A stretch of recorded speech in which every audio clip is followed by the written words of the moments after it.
welcome inside the SCSN studios for another edition of the Motor City Roundup alongside Jason Ross Jr. I'm Genna Rose. We know it's been a minute since we've sat here behind the desk, but Detroit is absolutely popping off. It's draft season, baby, and this is a draft-oriented show. Today we're going to be introducing you to some of the newer faces in the Tigers organization. We also have our buddy here, Ben Wallace, who was the Pistons representative during the NBA draft lottery. We'll have more on that coming up. We're also going to be discussing some potential moves with the Detroit Red Wings and wrap things up with interesting news for Detroit Lions fans. So, Jason, are you ready? Yeah, I'm so pumped. I spent the morning studying Cade Cunningham footage. He was probably the consensus #1 pick. We'll dive into him later on in the show, in addition to what Steve Yzerman could be doing in the offseason, how he could replicate what we're seeing out of the Tampa Bay Lightning. So, Jen, I'm more than ready for today's show. Super pumped. Yes, the Pistons, first time in 50 years having the #1 pick. We'll dive into that coming up on the Motor City Roundup. It's certainly an exciting time to be a Tigers fan. There have been plenty of bright spots throughout the organization in the farm system for players currently in the Old English D, and of course, new players we're seeing through the 2021 MLB Draft.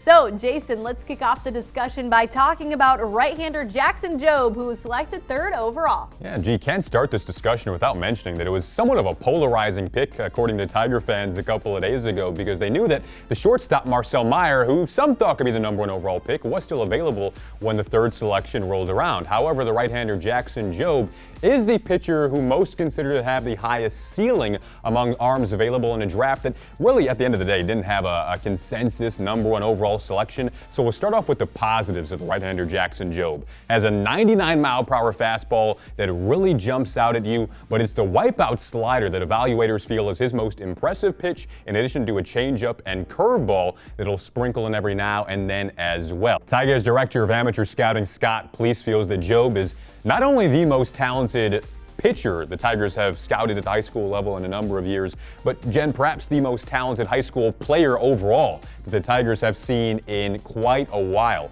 When you flip the discussion over to maybe the more riskier side of things, it's the long-term health that's always a concern with a high school pitcher prior to making it to the majors, and then just the jump from the high school level to the minors as well is something that's still to be determined for Jobe moving forward here. But overall, at the end of the day, a pick with a high ceiling, maybe a little risk to it, but a high ceiling. And Jen, to stick with the pitching discussion, Ty Madden is another right-hander who the Tigers selected a couple of days ago. Well, Madden does have some similarities to Jobe, given that his fastball has grazed 99 miles per hour as well, and he also has a killer slider that has a late bite to it that is typically utilized as Madden's main put-away pitch. But the major difference between Madden and Jobe is that Madden was selected by the Kansas City Royals in 2018 in the 34th round. However, he opted out to go play for the Texas Longhorns. So given that time in college, he was able to add 35 pounds to his 6'3" frame. So he was able to add that muscle. We saw an uptick in his velocity with his fastball,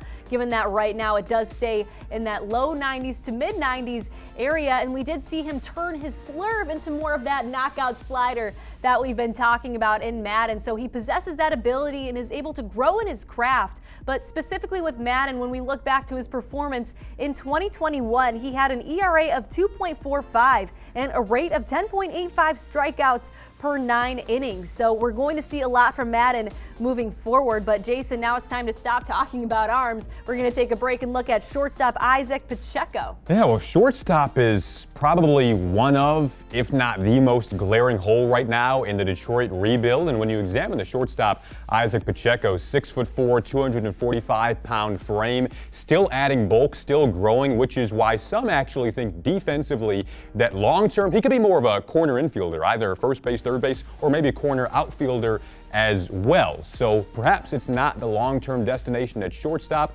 but offensively is where evaluators feel this could be a pick with high potential as a power left-handed bat. I mentioned the size. Senior year of high school, hit .543 paired with 22 extra base hits. So I think as a Tiger fan, you love to envision him down the road with the top prospects Spencer Torkelson, Riley Green, Dylan Dingler, and what could be a potent Tigers lineup down the road in Detroit. Now, to switch back over to pitching, we have Dylan Smith, who the Tigers selected a couple of days ago. Well, also a right-hander, Dylan Smith, but Jason, something that you pointed out was that there are those glaring holes in the rebuild, especially in that shortstop position, but one of the other ones is having a steady stream of arms for a strong starting rotation for years to come, and Dylan Smith could be the perfect candidate for that. However, we do have a small sample size. He was drafted out of Alabama during his junior year, where he went 2-8 with an ERA of 3.84, allowed 20 walks, but had 113 strikeouts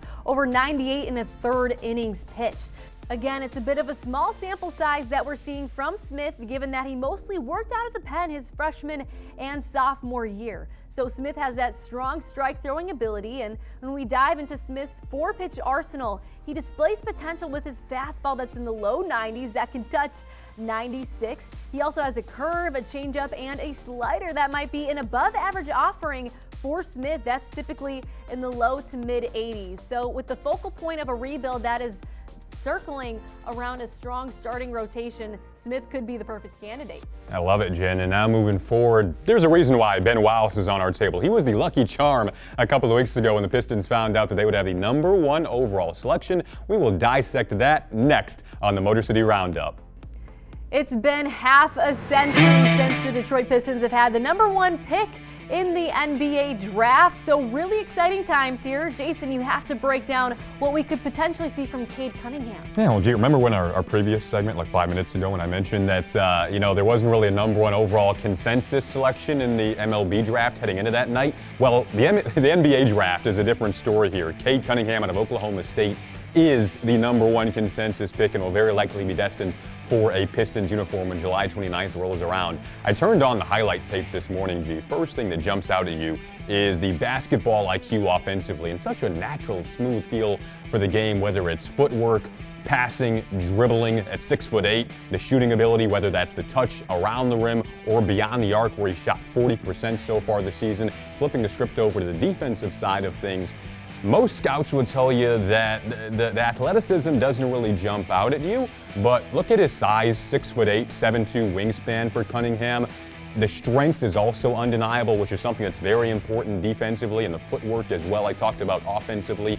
Those are all things that can make him a very complete player down the road, so I would not be surprised if the Oklahoma State alum is potentially in the starting lineup when the latter stages of October and the NBA season do roll around. Man, Detroit versus everybody. The rebuilds for all 4 major professional sports teams are in the works. Excited to see what the Pistons come up with during the draft. Coming up next, we have some moves to discuss with the Detroit Red Wings. The NHL season just wrapped up. The Tampa Bay Lightning are Stanley Cup champs, and now we're into the heart of the Red Wings offseason. GM Steve Yzerman is in the midst of making moves, and naturally, when the offseason rolls around, trade rumors start to swirl, and there have been a few attached to the name of Tyler Bertuzzi. Well, the left winger is a pending restricted free agent, but he's coming off of a successful back surgery that took place in May of 2021, and that injury limited Bertuzzi to only participating in 9 games, where he tallied 5 goals during that stretch. But specifically looking at Bertuzzi, he garnered a lot of attention from the Toronto Maple Leafs at the end of the trade deadline last year, and could be a potential replacement in the possible absence of Toronto Maple Leafs Zach Hyman. Bertuzzi registered 21 goals and 27 assists for 48 points in the 2019 to 2022 campaign through 71 games played. The left winger is an attractive commodity, and his numbers aren't too far off from Hyman's, which would make him a nice addition to the Maple Leafs roster, but he's potentially a better goal scorer than Hyman when you look at the numbers, and he can effectively and efficiently play all 3 zones. So that could be a potential swap when we look forward to the Detroit Red Wings offseason moves. Yeah, certainly an attractive commodity there. We'll see how things play out in this upcoming NHL offseason. And just to wrap up here on a high note, looking ahead to football season, because we've got a plethora of different sports to talk about today. Lions are back to full capacity at Ford Field, which feels so good because it felt so weird, G, to watch football games without fans last year, especially NFL games. No, I know it was so crazy, but we're all in this together. Everybody's getting vaccinated. We're getting ready to enjoy all of our sports as per normal. So everyone, thank you for joining us here on this edition of the Motor City Roundup. For Jason Ross Jr., I'm Genna Rose, and we'll see you next time.